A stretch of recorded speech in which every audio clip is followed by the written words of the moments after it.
It's difficult to find time to practice and keep learning, so it's also important that when you practice, you're not wasting your time. Of course, what you practice will be different from person to person, but there are some questions that you can ask yourself about what you're practicing and how you're practicing that's going to ensure that you're actually getting better, that you're not wasting your time.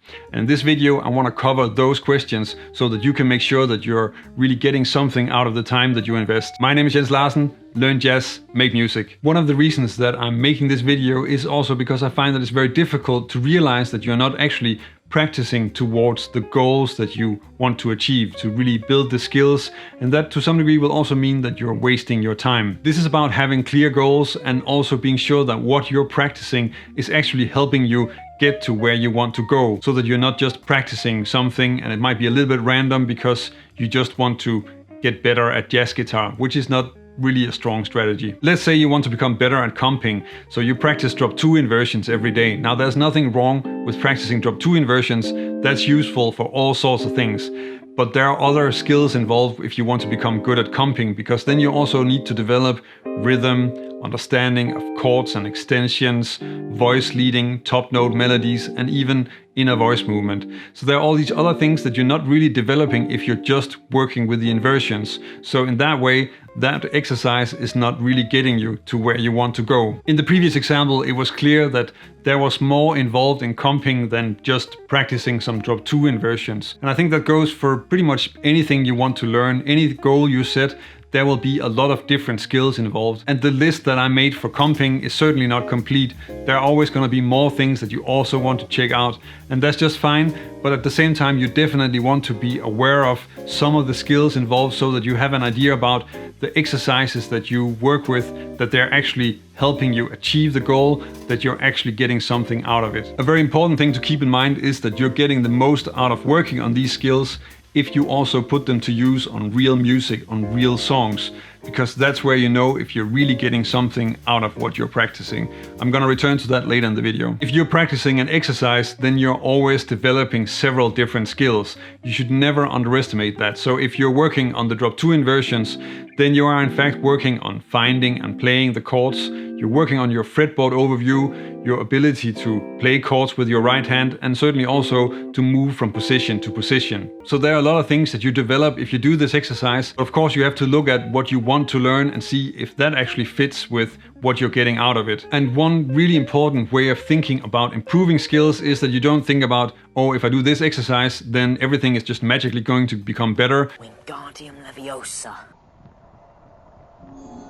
You probably want to think about it as a series of exercises, and the series of exercises should start with something really basic, like for instance the drop 2 inversions, but then gradually become more and more like the end result, the thing that you want to improve. So in this case, you start with the drop 2 voicings and you gradually work with them so that it becomes more and more like comping a song in time. So to demonstrate this, I'm going to take the drop 2 voicings that we're talking about in this video and then show you how you can build a row of exercises that will gradually teach you how to comp better with this type of voicing. The first thing to do is of course to make sure that you know the voicings. So for that, practicing the inversions is a really good idea. You want to focus on just being able to play them, know all the voicings that you need, so not just the major 7 and the minor 7 voicings.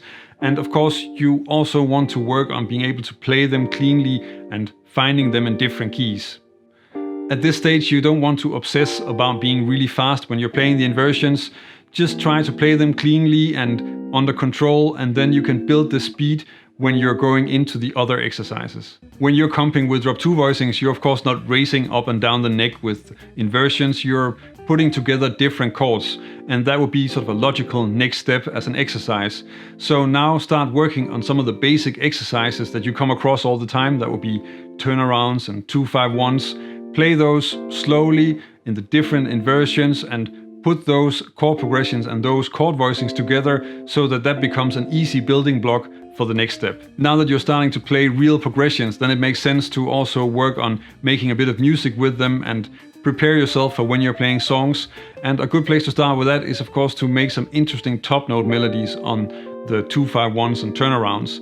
So that's something to check out in all inversions. Just see what's possible, stay practical, because this is stuff that you want to use when you're actually playing, so it shouldn't be too difficult, and explore what's there.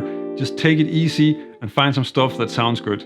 Next to working on these shorter practice progressions like 2-5-1s and turnarounds where you're making top note melodies, then you also want to start slowly taking the voicings through a song. And that's simply just because you want to also see how it is to move it through all the other types of progressions that you come across in a piece of music and work towards how it's actually going to sound. So this is about finding the right voicings, connecting them, and also really making music and adding some interesting top note melodies. Finally, you of course also want to spend some time just comping through the song, really trying to use what you're learning and develop that skill. And in the beginning, that's of course just going to be play a single chord for each bar, but then later it's becoming more and more free, and gradually you also want to not only use the drop 2 voicings, but also mix them up with all the other types of voicings that you're using in your comping. If you want to see how I use this way of working when I'm teaching and practicing, then check out the videos in this playlist where I'm covering different topics like